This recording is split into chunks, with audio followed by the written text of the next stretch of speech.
Okay, alrighty. So, can you go ahead and tell me a little bit about yourself, what you currently do at SCSU, and a little bit of any information you'd like everyone to know about you. Sure. So my name is Jeff Ringer. I'm chair of the Communication Studies Department and professor.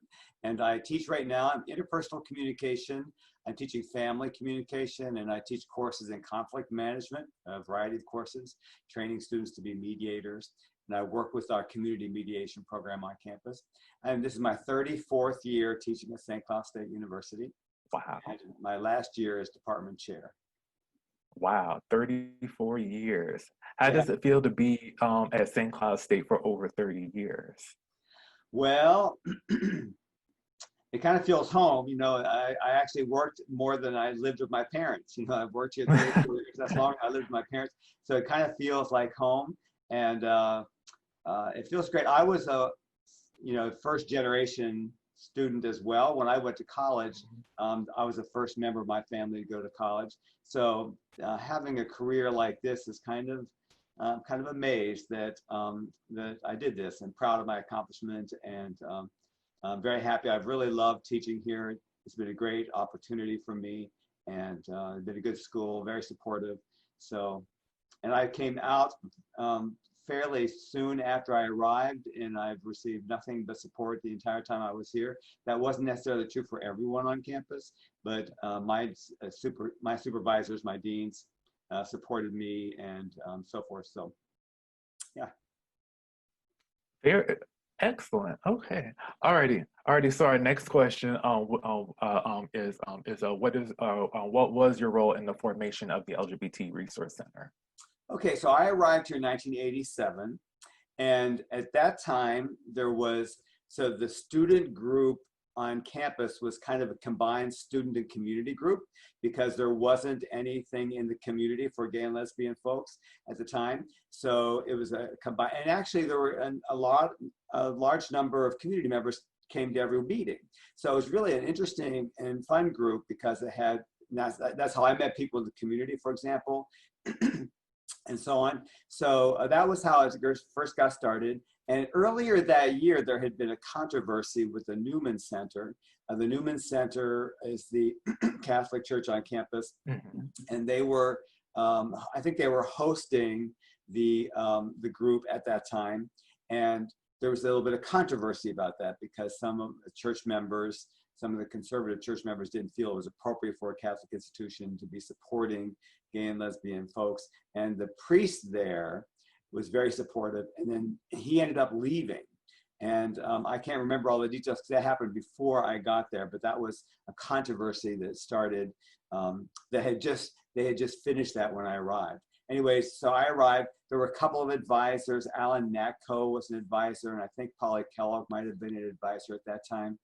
And it was a nice group, both community members and university student members and so forth. So I started attending as well, and over time they didn't need an advisor immediately, because they had several advisors. So I started attending some of the meetings, then I became an advisor eventually, and that's how I got connected to the organization.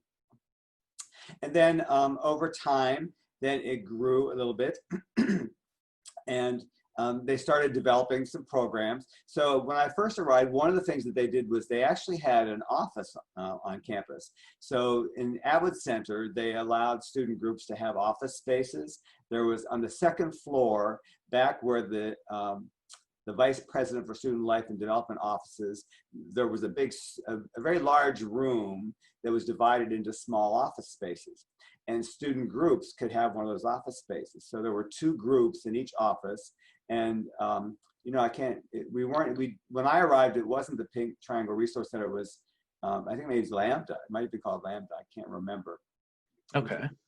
But they shared an office space. So the student members would have office hours. So they would volunteer to sit there, and then people could drop in. Other students could drop in. That was very successful program that they did. A lot of students would stop in. And then around that time, they started the Gay and Lesbian Awareness Day, GLAD Day. And we did that for a lot of years. It actually started as a result of one of the human relations classes. I think it was the change agent skills class. It was a project for that, either that one or another one.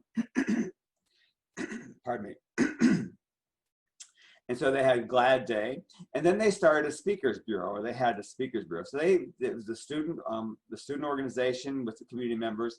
They had these programs, and one of the programs was the speakers bureau, which was very successful. So they would have students go into classes and give presentations.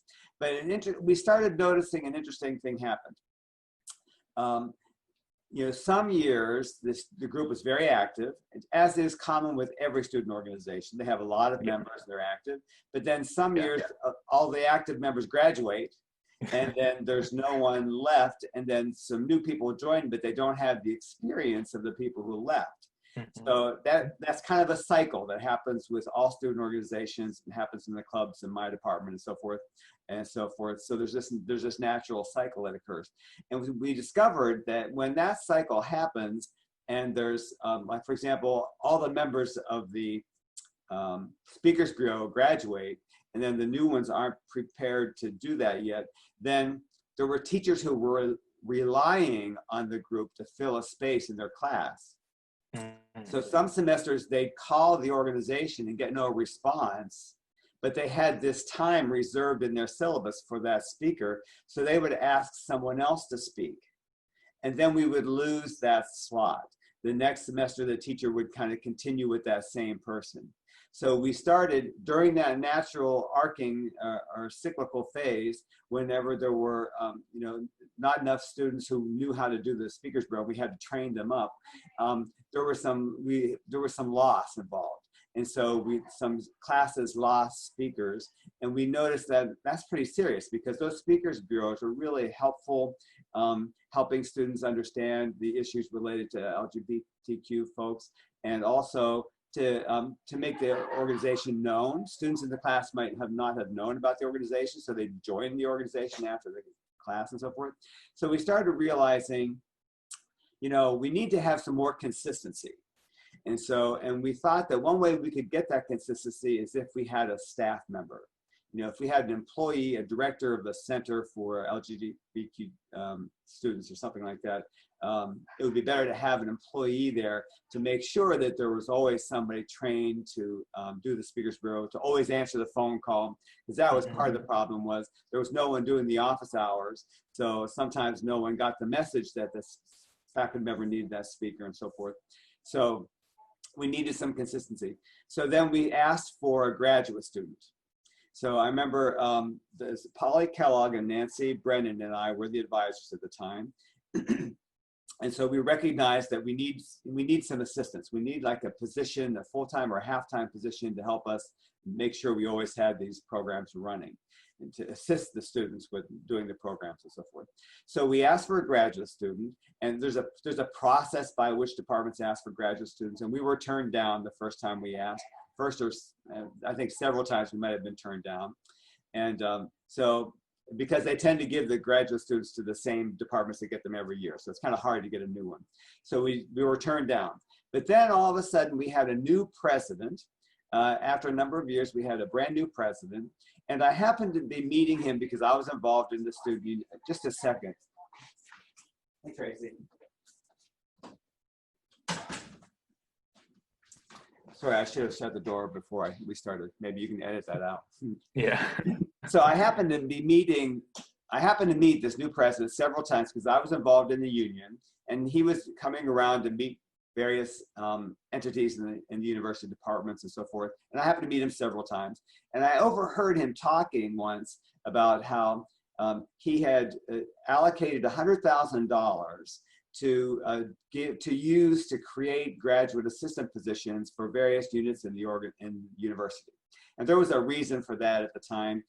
There had been some controversies and some challenges and some struggles and so forth. So one of the ways he was addressing those struggles was with allocating graduate positions to various places. And so I said, aha, we could use a graduate position and so forth.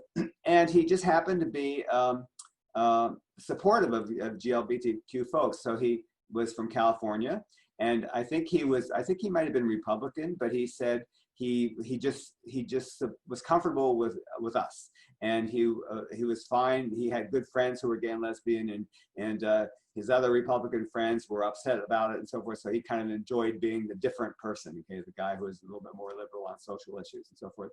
So I asked him for one, and he immediately said, that's perfect use of this money and so forth. That's exactly what he wanted to do. And so I asked for it, and we got it. So we had been turned down for a request, but as soon as he was hired, we got it. His name was Robert Best. He was an early president, I think in the early 90s. And so that gave us a half-time person and so forth. And I think that may be about the time when we started calling it, we had to have a name for it and so forth. So that may have been when we chose the name, the Pink Triangle Resource Center. I think that was about the time and so forth. And so we did that for a while. And then eventually, so that's how that got started, and we had the graduate position. And then a decision had to be made about where it would be located on campus. So, because there'd have to be a supervisor for this graduate student. You just can't have a graduate student. There has to be a supervisor. Right. For the student.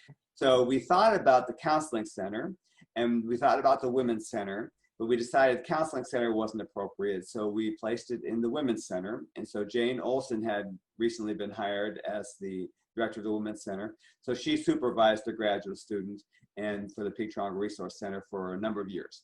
So that's how it got started. And that was my involvement. Okay, alrighty.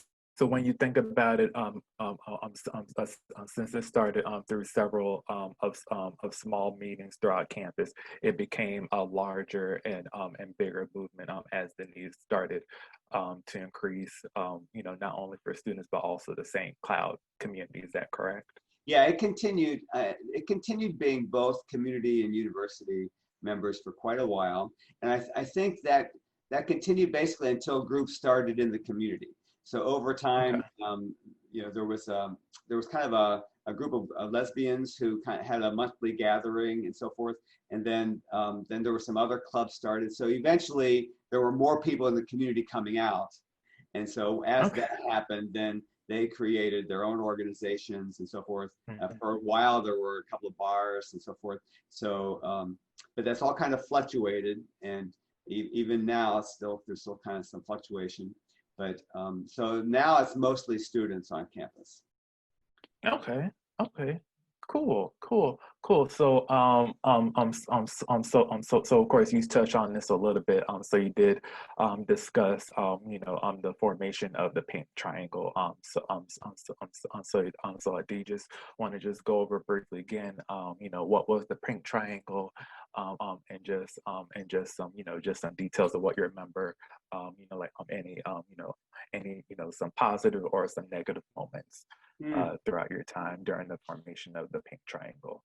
Well, once we got the graduate student, my involvement sort of lessened because the graduate student could take on a lot more of the supervising the programs and so forth. So I think Nancy and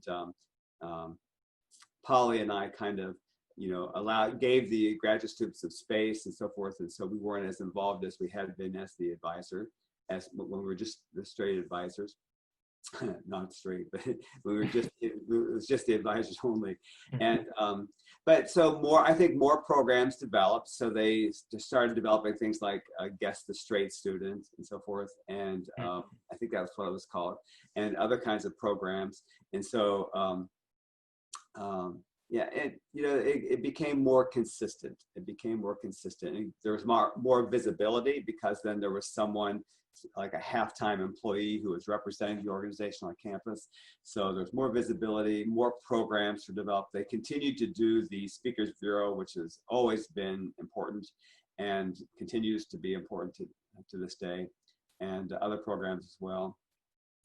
So I don't remember any negative moments. They continued doing the GLAD Day, Gay and Lesbian Awareness Day. I can't remember when that kind of evolved into more of a week's activities and so forth, and then so it's evolved on its own. Okay, cool. Okay. And were there any opposite were there like any oppositions of not of individuals of not opening the Pink Triangle or even the LGBT Resource Center? Because I know you mentioned earlier while you were talking about you know, the Catholic Church having opposition views, but what are you know, were there some other individuals not you know, not receptive of the LGBT Resource Center and the Pink or the Pink Triangle not being open? No, we didn't have any opposition at all. We had mostly support, only support that I know of. If there was any opposition, I wasn't aware of it, and so forth. Okay. No, there was a lot of support, a lot of faculty support. You know, I think that's another example of, you know, all those Speakers Bureau engagements, those people were supportive too. So, you know, as you develop that kind of program, you're spreading support throughout around campus and so forth. I forgot to mention, of course, you know about this, but the Safe Space program was eventually evolved to. I'm not sure when that started, but that's been a great success and so forth. So, yeah. Okay. Cool. Okay. And what were some memorable moments that you participated you know, during your time within the Pink Triangle, the Resource Center, like, or any like special events that you could remember during your time here at SCSU? Mhm. Well, you know, all the ones that I mentioned were examples of things that I enjoyed. So I enjoyed, sometimes I participated in the Speakers Bureau projects, and sometimes we've done several history panels where we brought people together and talked about the history of the organization. I enjoyed those. There was a number of years ago, actually this is, well, this was a little bit more recent. There was a closet project where they created this project, a standalone closet where people would go in. Everyone was invited to write something on the closet wall about what it's like to be in a closet and so forth. That was a project I thought was kind of fun. Students developed that a number of years ago. And the GLAD days, the Gay and Lesbian Awareness Days were really fun and important because some members of the community, you know, back then there were no organizations available. You'd have to drive to the cities to be among other gay and lesbian people. And so a lot of the community members looked forward every year to attending GLAD Day. And they came and they stayed all day. So because we had events every hour, they came first thing in the morning, they stayed all day, and then went home before 5, and they just had a lot of fun. And then we would go out afterwards to Bravo Burritos, is a restaurant downtown that we would often meet at after our meetings and so forth in the back room, and we had a lot of fun. So it was a good group. Nice. Nice. So just like a whole like big day of like people that good people to be around and just like have like good fun and just collaborate on some of the things that that need to be changed within the community. Exactly. There was always a big name speaker. There's usually a big name speaker. I can't remember any of them off the top of my head. And then there were, I guess we did speakers bureaus and panels and other activities. So it was always a full day of activities. And we always created a button, the GLAD Day in the year and so forth. And there are people in the community that still have those buttons. They've collected all those. And Wow. I met one woman who she's kept a memory book of all the GLAD days and her involvement in it someday. And so I keep hinting to her, we'd love to have that in the university archives someday. God, this is full of she has all the programs from the GLAD days. She has all the buttons from the GLAD days. She has everything. And someday we'll get that, at least photos of everything so we can have records. I hope we can get that pin from that person because that would be amazing to have. So, oh yeah. So how would you look at the climate during the start of the LGBT Resource Center from the past to now in 2020? Like what are some things that you've seen that made a change, not only throughout the university's history, but also during, during the major events throughout the country and throughout the world? Over the past 20 to 30 years?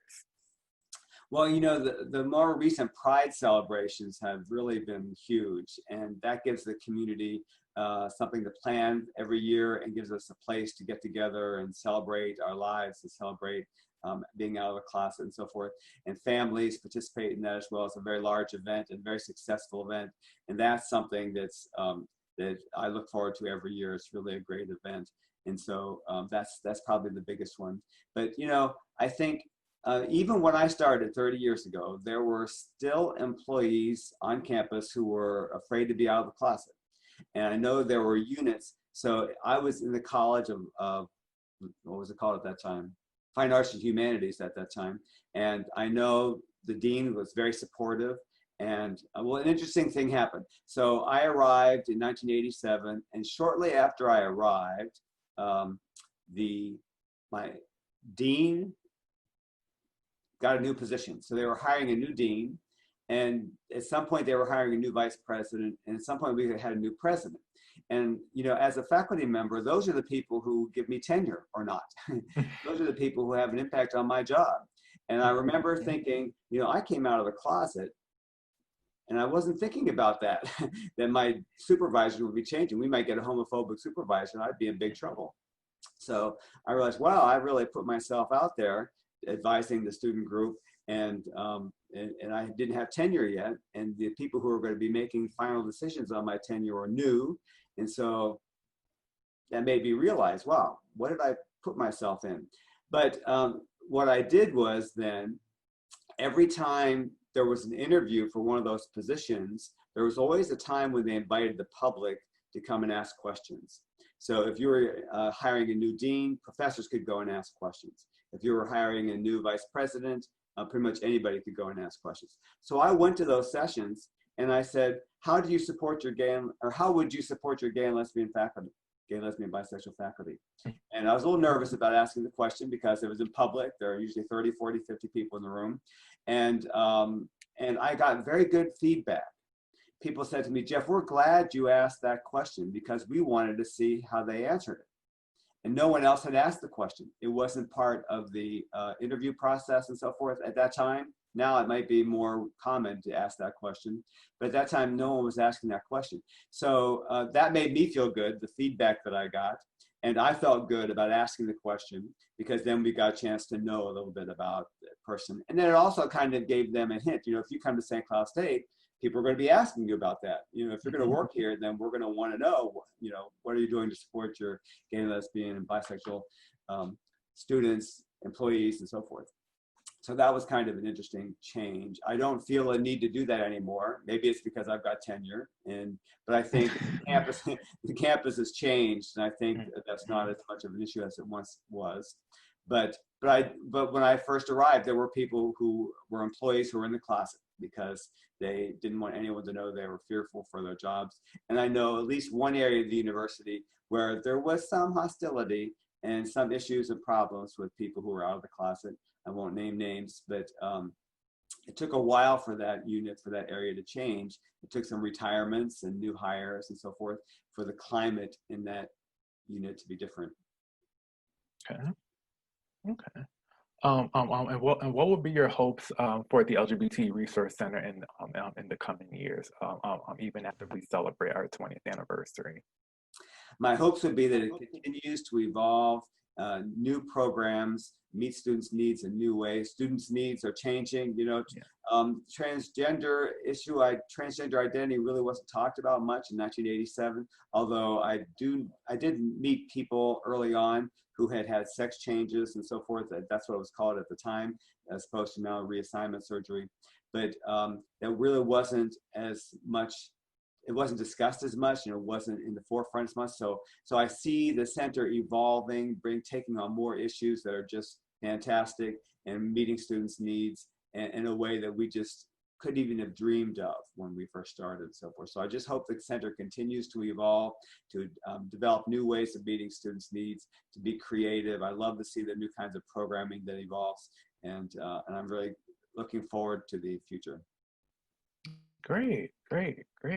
And of course, do you have like any additional facts or any information that you'd like to share to everyone regarding the LGBT Resource Center, or any any fun things that you may have not mentioned during our conversation? No, I can't think of anything that I haven't mentioned already. It's been it's been, you know, I'm kind of proud of helping the organization evolve. You know, the thing that was, the thing that made the difference is we had to institutionalize the center. You know, as a student club, like I said, there was this ebb and flow. There's this kind of this continuing ebb and flow. And so it's possible for the organization to disappear, literally. If, you know, if all the students graduate and no one new wants to join, there's kind of this risk involved. So to institutionalize and make it a standard part of the structure of the university, we did that by creating the graduate student position at first, and then hiring the director of that and creating the center. Those things, creating the center, hiring a graduate student, hiring a full-time employee, those things institutionalize the support for LGBTQ student, staff, members on campus, and so forth. So that was what it was really about, institutionalizing it. And so now it's been institutionalized. It would be, you know, it would be very difficult to eliminate it now. So it's been institutionalized. Now it's growing and evolving, and that's great. We want that to continue, and I look forward to seeing that happen. All right. Alrighty, and then of course, I know you explained it early on in our conversation, but if you can, just if you have any favorite moments, during the time and whatnot, because I know you shared that a little bit. Do you have like another moment that you want to share with us, real quick before we go, or just like any, anything else, last minute?